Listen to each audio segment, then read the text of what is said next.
Olá, olá, queridos alunos! Sejam todos muito bem-vindos a mais um módulo de estudos aqui para o cargo de escrevente do Tribunal de Justiça do Estado de São Paulo. Aqui inauguramos os seus estudos de Direito Processual Penal e eu, professora Priscila Souto, que vou acompanhá-los, que vamos seguir aqui juntos nessa jornada. E eu já te aviso que é a melhor disciplina do seu edital. Quero saber aí no decorrer dos estudos, se você vai concordar aqui com esse meu apontamento. Mas é sempre assim, né? Cada professor puxa aí sardinha para o seu lado. Mas o processo penal, ele é gostoso de estudar. Nós vamos tentar trabalhar aqui da forma mais dinâmica, da forma mais simples possível para que você possa entender o conteúdo, certo? Bom, antes de nós começarmos, eu quero deixar para vocês aqui os meus contatos, as minhas redes sociais. Tem aqui no material, você vai baixar, vai ter todos eles, mas eu já te aviso que hoje o lugar que eu mais movimento, o lugar que eu mais estou presente é o Instagram, tá? Então eu aguardo todos vocês lá no Instagram, Priscila Souto _, começa a seguir a professora, manda mensagem, fala que você é aqui nosso aluno, para poder ficar um pouquinho mais pertinho aí de vocês, certo? Bom, é o seguinte, nós vamos então trabalhar aqui com o direito processual penal. E antes que você fale, Priscila, mas essa aula eu não encontrei no meu edital. Eu quero te dar uma explicação por isso. Essa primeira aula que nós vamos ter, de fato, é uma aula que eu chamo de aula introdutória. Não adianta nada eu chegar aqui para você e começar a falar de tribunal do júri, de como que funciona o procedimento comum ordinário, sumário, se você não tiver ao menos uma noção do que é o processo penal, para que serve o processo penal, o que faz o processo penal. É mais ou menos aquele negócio, né? Quem são, onde vivem, por o que comem, é mais ou menos isso, para você poder se situar.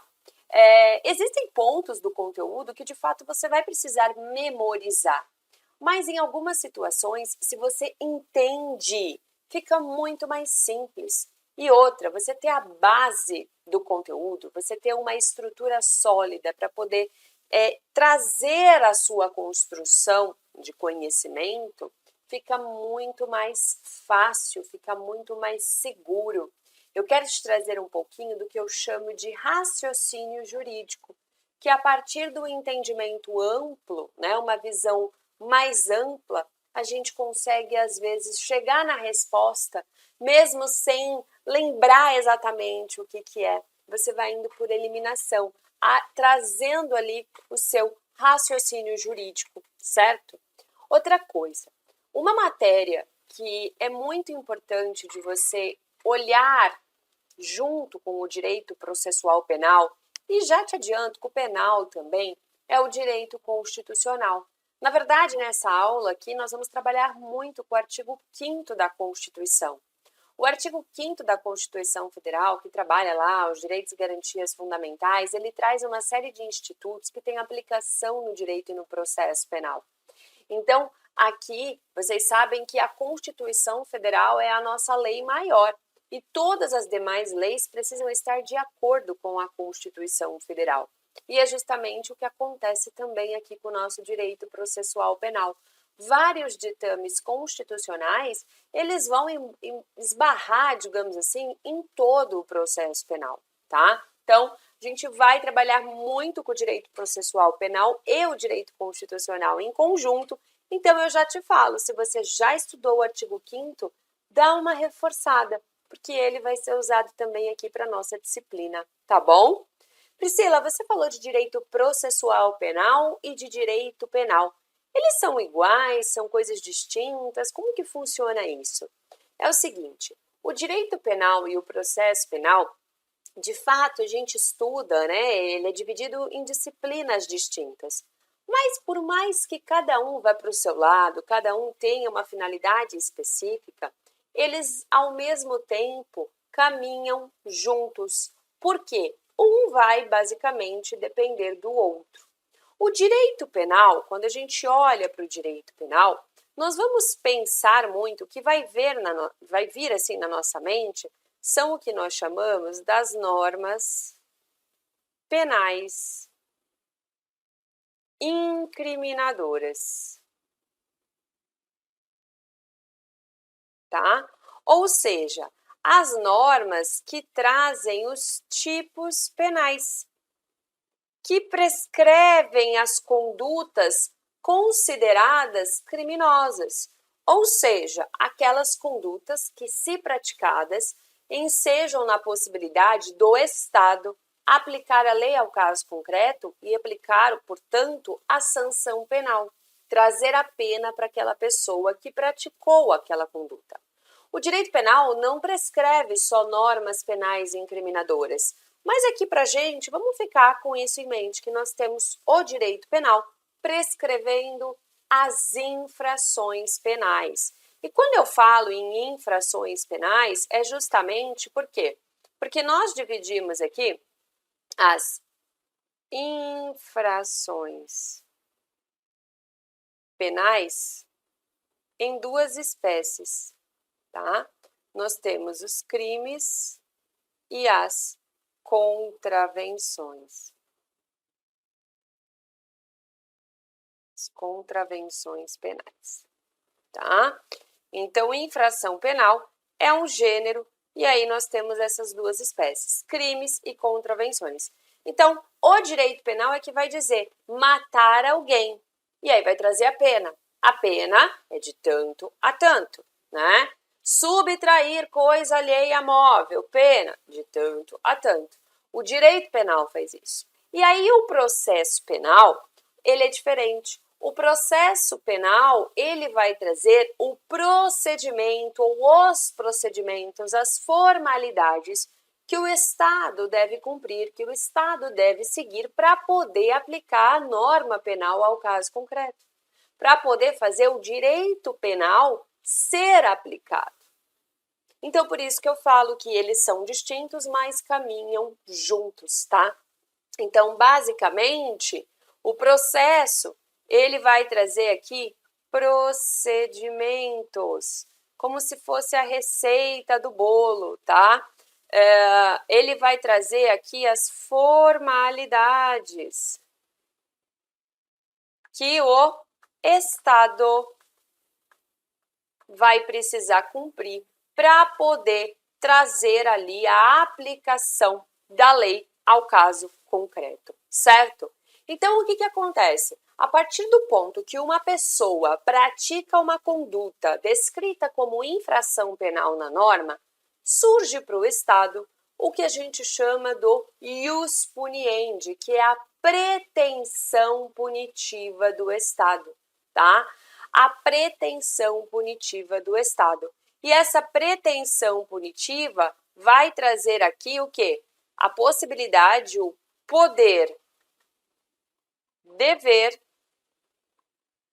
de aplicar a lei ao caso concreto, tá? Só que para que o Estado possa exercer o seu ius puniendi, ele vai precisar fazer isso de acordo com o devido processo legal, ou seja, com os procedimentos, as formalidades que o processo penal vai trazer para que o Estado cumpra.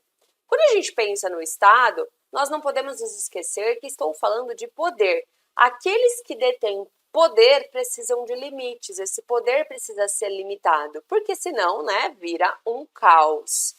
E para o Estado poder exercer o seu ius puniendi, nós temos essa persecução penal, nós chamamos de persecução penal.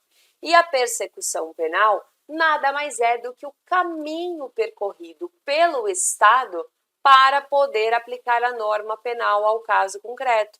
E aqui a persecução penal, ela vai ser regulada pelo direito processual penal. Vai ser regulada pelo direito processual penal, certo? Então, o processo penal, ele vem para limitar esse poder-dever do Estado, para que traga uma segurança para a sociedade de saber como que isso vai ser feito e evitar aí qualquer tipo de arbitrariedade daqueles que estão ali, daqueles que estão no poder, certo? Dentro disso, é importante nós falarmos um pouquinho de sistemas penais. Existem vários sistemas penais, E o sistema penal que nós utilizamos, de acordo com a nossa Constituição Federal e com o nosso Código de Processo Penal, é um sistema que traz enraizado uma série de princípios que devem estar presentes, né? Respeitando-se, assim, os direitos e garantias fundamentais. Hoje, o sistema adotado pelo ordenamento jurídico brasileiro é o sistema acusatório, tá? Sistema acusatório. Para esse sistema, nós vamos ter separação das funções dos sujeitos processuais, principalmente no que tange o juiz, que é o magistrado, a acusação e a defesa, porque em outros sistemas nós tínhamos o poder centralizado, né, na mão de uma pessoa sem qualquer nenhum tipo ali de limitação, que ele fazia do jeito que ele queria. Aqui não. O órgão julgador, ele precisa ser ali livre de qualquer ligação com a acusação e com a defesa.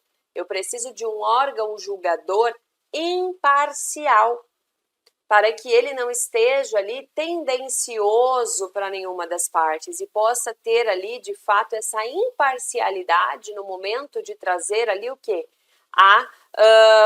Trazer a valoração da prova e trazer a sua decisão baseada nas provas que foram produzidas no decorrer do processo.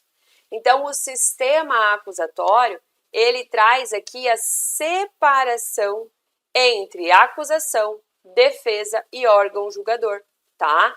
As partes precisam estar em pé de igualdade e eu tenho que ter aqui um juiz imparcial, tá? E para isso nós temos o princípio da publicidade, o princípio do contraditório, o princípio da ampla defesa, o princípio da motivação das decisões judiciais, tá? Então, essa separação que nós temos de funções entre acusação, defesa e julgador, ela traz todo um equilíbrio para o processo penal. Antes do advento do pacote anticrime, nós já usávamos o sistema acusatório e o fundamento disso se dava lá na Constituição Federal, no artigo 129, inciso 1 da Constituição, em que se dá ali a competência privativa para o Ministério Público na propositura da ação penal pública, porque nós temos também a ação penal privada, né?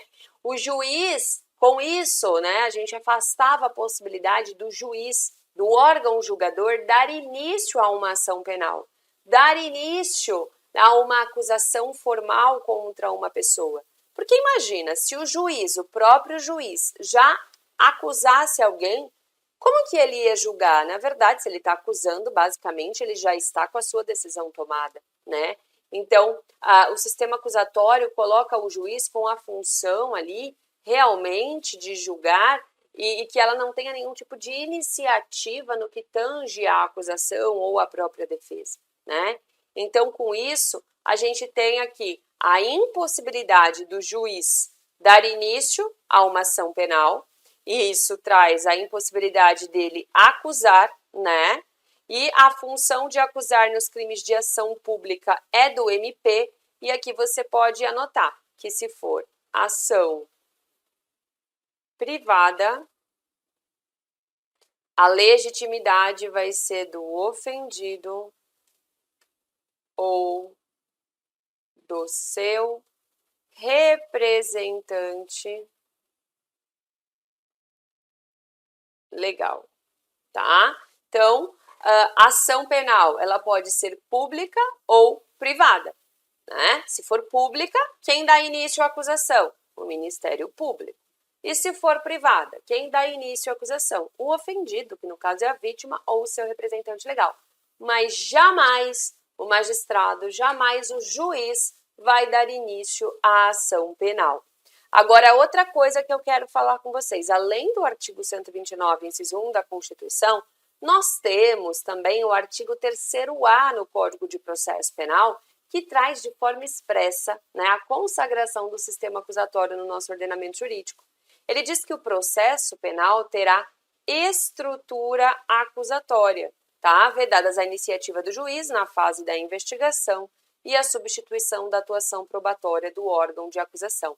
Só que aqui, ó, o pacote anticrime que trouxe esse dispositivo, alguns artigos, eles entraram em vigor, mas tiveram aí a sua eficácia suspensa diante de uma ADI, Ação Declaratória de Inconstitucionalidade, que está tramitando, né? E aí nós não tivemos ainda o julgamento dessa ação, mas em sede liminar nós tivemos então a suspensão da eficácia de alguns dispositivos, dentre eles o artigo 3º-A. Mas isso não muda o sistema acusatório que nós utilizamos, porque a Constituição já trazia essa visão e isso já está consolidado, certo? Então, dentro disso, nós vimos que o sistema acusatório ele é enraizado em vários princípios, né? Eu coloquei ali a publicidade, contraditório, ampla defesa, a imparcialidade do juiz, enfim. Então, é importante a gente conhecer alguns princípios que vão, inclusive, fazer sentido com conteúdos da prova de vocês, com conteúdos expressos do edital de vocês, tá? Sempre observando todo o processo penal, observando todo o procedimento à luz da Constituição Federal. O primeiro princípio que eu quero trazer aqui para vocês, deixa eu só avisar que todo esse material que eu estou compartilhando aqui na tela, vocês vão poder baixar e nele você vai perceber que existem alguns conteúdos complementares além do que eu estou falando. E isso é para enriquecer um pouco mais o seu estudo, tá? Então aqui, dentro dos princípios, eu quero falar o primeiro deles, que é o devido processo legal. A Constituição Federal, no seu artigo 5º, ele diz que ninguém será privado da liberdade ou de seus bens sem o devido processo legal, tá? Esse princípio, digamos assim, ele na verdade funciona como uma fonte de garantias. Ele traz para todos nós, né, a necessidade de que, se caso nós sejamos, por exemplo, acusado da prática de uma infração, que o procedimento que seja aplicado para mim seja de acordo com o que a lei determina, seja feito dentro dos ditames legais. Esse princípio, na verdade, ele traz uma limitação para que não ocorram práticas abusivas do Estado, para que o Estado não vá além do poder que ele possui, que ele, né, extrapole ali o poder que ele tem. Então, a gente fala que é uma fonte de garantias processuais. Por quê? O que seria o devido processo legal? Justamente que o procedimento seja feito dentro dos ditames legais. E quem vai trazer os ditames legais? O processo penal. Seja no próprio Código de Processo Penal, ou seja em legislação extravagante, né? Por quê? Quando a gente fala aqui de processo penal, nós vamos ter as normas processuais. E, de fato, eu tenho o Código de Processo Penal, mas eu tenho também o que nós chamamos de LEP, Leis Especiais Penais, legislação extravagante, que seja. E na LEP, algumas legislações, elas vão trazer conteúdo de cunho processual. Exemplo clássico, por exemplo, Lei de Drogas. A Lei de Drogas, a Lei 11.343 de 2006, ela que vai prescrever as condutas ilícitas, as infrações penais relativo às drogas. Mas ela também traz um procedimento especial que vai ser utilizado para os processos que ali apuram a prática dos crimes relacionados a drogas. Outra legislação especial que traz aqui também procedimento, né, conteúdo relativo ao processo, é uma lei que vocês vão estudar, que cai no edital de vocês, que é a Lei 9.099 de 95, que é a lei do GCRIM, Lei dos Juizados Especiais, né? E aí lá nós vamos ter o JEC, que é o Juizado Especial Cível, e o GCRIM, que é o Juizado Especial Criminal. Então, lá na lei do GCRIM, o que eu tenho basicamente? Procedimento, é uma norma processual. Então, ele traz qual é o passo a passo, que nem eu brinco, qual é a receita do bolo, qual é o checklist que deve ser utilizado no caso de acusação ali, de procedimento que apure a prática de infração de menor potencial ofensivo.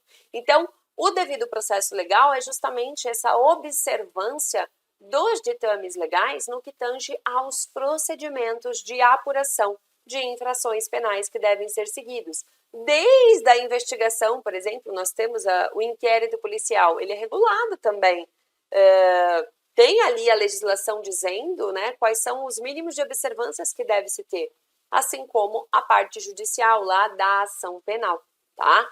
Outra coisa, princípio da presunção de inocência.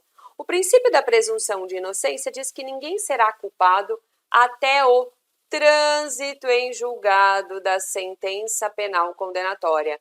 Por que tem que ser condenatória? Porque se a pessoa for absolvida, ela não vai ser considerada culpada, né? Ela vai ser considerada inocente. Então, para eu falar que uma pessoa é criminosa, que uma pessoa praticou um crime, uma contravenção, enfim, praticou uma conduta descrita na lei como infração penal, eu preciso ter o trânsito em julgado. E o trânsito em julgado, você precisa conhecer o conceito, porque nós vamos trabalhar o seu edital. Ele pede recursos e ações de impugnação autônoma. E aí isso vai ser importante para vocês. O que é o trânsito em julgado? É quando eu esgotei as vias recursais, tá? Ou seja, não há mais a possibilidade de interpor recurso. Nós chamamos também, vocês podem encontrar como a decisão é definitiva. Eu tenho uma decisão definitiva, tá? Não significa que não pode ser feito mais nada. Por quê? Existem ações de impugnação autônoma que lá na frente a gente vai ver, por exemplo, a revisão criminal, que depende de que tenha trânsito em julgado para poder se fazer a revisão criminal, tá? Então, aqui tem a ver com relação a recurso. Eu preciso, para que uma pessoa possa ser considerada culpada, de que o quê? Tenha se esgotado as vias recursais, tá? Outra coisa, princípio do contraditório e ampla defesa. São coisas distintas. O artigo 5º, inciso 55, ou como eu chamo de inciso Louis Vuitton, o que ele faz? Ele diz que aos litigantes em processo judicial ou administrativo e aos acusados em geral são assegurados o contraditório e a ampla defesa, tá? Então, aqui você já sabe que quando ele utiliza a expressão e, tem a ver com o que? Mais, ou seja, adição. Então, contraditório é diferente de ampla defesa. São coisas distintas. Se complementam? Sim, se complementam, mas são coisas distintas. E aqui o contraditório, por que eu estou explicando o contraditório para vocês? Porque vocês vão estudar procedimento. E dentro dos procedimentos, vocês vão ver, um fala, o outro é intimado para poder se manifestar. Vocês vão ver essa dinâmica, primeiro fala a acusação, depois fala a defesa, vocês vão ver as partes se contradizendo. É importante você visualizar a sequência de atos do processo, a sequência de atos da audiência. Só que, além disso, o contraditório, ele é dividido, né? Ele é dividido em duas frentes, digamos assim. Primeiro, o direito à informação. A pessoa precisa ser informada para que ela possa vir a participar. Aqui nós vamos trabalhar com intimações. Nós vamos trabalhar com notificação. nós vamos trabalhar com citação. Então, esses pontos aqui para o seu edital são importantes, né? A pessoa precisa ser comunicada, por exemplo, ela precisa tomar ciência de que contra ela foi ali apresentado formalmente uma acusação perante o Poder Judiciário para ela poder vir participar do processo e se defender e exercer a sua ampla defesa. Não tem como você esperar a participação de alguém se ela não souber o que está acontecendo. Por exemplo, nós vamos ter audiência. Nessa audiência vai ser feito o interrogatório. O interrogatório é um ato obrigatório de se dar a oportunidade para o réu falar e estar frente a frente com o seu julgador. Se ele não for informado de que vai ter audiência naquele dia, naquele horário, que ele deve comparecer para poder participar, não tem como ele exercer seu contraditório e vai, claro, que respingar ali na ampla defesa, tá? Então, o contraditório, ele vem muito enraizado nisso. Ele vem muito nesse direito à informação que tem tópicos do seu edital que você vai precisar saber. E também do direito à participação, que nós vamos perceber quem são as pessoas que têm que estar presentes na audiência, né? A sequência de atos da audiência. Então, precisa da participação das partes, tá? Então, princípio do contraditório. E aí nós temos o princípio da ampla defesa, que está no mesmo artigo da Constituição Federal, né? Lá com o E, a ampla defesa, tá? E aqui eu trago para vocês também o artigo 261, que é muito importante, que ele entra quando a gente estuda aqui, ó, do acusado e do seu defensor, tá? Que ele fala que nenhum acusado, ainda que ausente ou foragido, será processado ou julgado sem defensor. E aqui eu peço para você colocar um pisca-pisca, né, para você chamar atenção no seu material de estudo, que não existe processo penal sem defensor. E quando eu utilizo o defensor, eu estou falando aqui no sentido amplo. Pode ser advogado constituído, nomeado pelo juiz, seja defensoria, seja um advogado dativo, enfim. É obrigatório que a pessoa tenha ali o processo, tenha a sua defesa sendo acompanhada e feita por quem detém capacidade postulatória, quem tem ali técnica, tá? Ou seja, um profissional desta área. Com isso, a gente divide a ampla defesa, assim como o contraditório, em duas frentes também. Nós temos aqui a autodefesa e a defesa técnica. Então, a ampla defesa é como se fosse aqui um gênero e nós temos essas duas espécies. A autodefesa é feito pelo próprio acusado. E, via de regra, ele faz isso no interrogatório e na presença da produção probatória. Né? É o direito dele falar frente a frente com o seu julgador, dele olhar assim para o juiz e falar: seu juiz, não fui eu sou inocente, eu estava no lugar errado, na hora errada, com as pessoas erradas, enfim, né? Aí cada um vai se defender. Então, essa oportunidade da própria pessoa trazer a sua versão dos fatos. Só que isso não afasta a necessidade, a obrigatoriedade da defesa técnica. A defesa técnica, ela é feita por quem tem aqui uma capacidade postulatória, tá? E aqui a defesa técnica, ela é indispensável. Ela é indisponível. Opa, ficou feio, mas deu para vocês entenderem, né? Tá? Não tem como, tá? A pessoa falar: ah, mas eu não quero. Ah, mas eu dispenso. Não dá. Ela é indispensável, ela é indisponível, ou seja, ela é obrigatória, tá? Ela é irrenunciável também, ou seja, não tem como. Se o próprio réu, se o próprio acusado tiver capacidade postulatória, por exemplo, eu sou advogado, se eu for acusada da prática de uma infração penal e eu quiser eu mesma me defender, eu posso? Posso. Mas aí, nesse caso, eu vou estar cumulando a autodefesa com a defesa técnica. Mas eu preciso ter defesa técnica, tá? Ok? Outra coisa, no tribunal do júri, nós temos, não é apenas a ampla defesa. No tribunal do júri, nós temos a plenitude de defesa.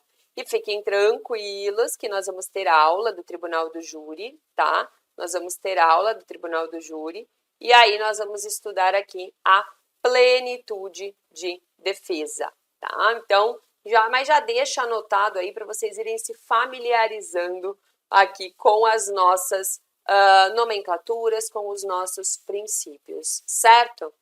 Dentro disso, falando aqui dessa base dos princípios, a gente já falou do princípio da imparcialidade do juiz, eu tenho que ter um magistrado imparcial, e para isso que surgem as causas de impedimento, suspeição, que nós vamos estudar, e com isso também surge o princípio da inércia da jurisdição, de que é necessário esperar que eu tenha a provocação dos legitimados da ação penal, seja uma ação penal pública, seja uma ação penal privada, para começar ali, né, para dar início a uma ação penal, para que eu possa movimentar o Estado, ele sair da sua inércia, né, para trazer ali uma solução para aquele caso, certo? Então, nós vamos ficando por aqui. Deixo com vocês mais uma vez o meu Instagram, Priscila Souto _, aguardo todos vocês, certo? E a gente se encontra. Um beijo e até a próxima.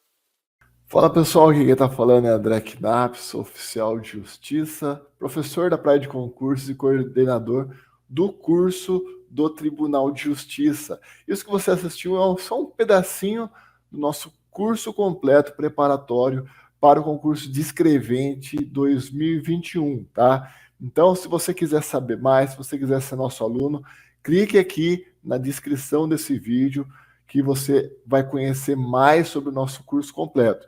E uma coisa, ele está com preço promocional pós-edital.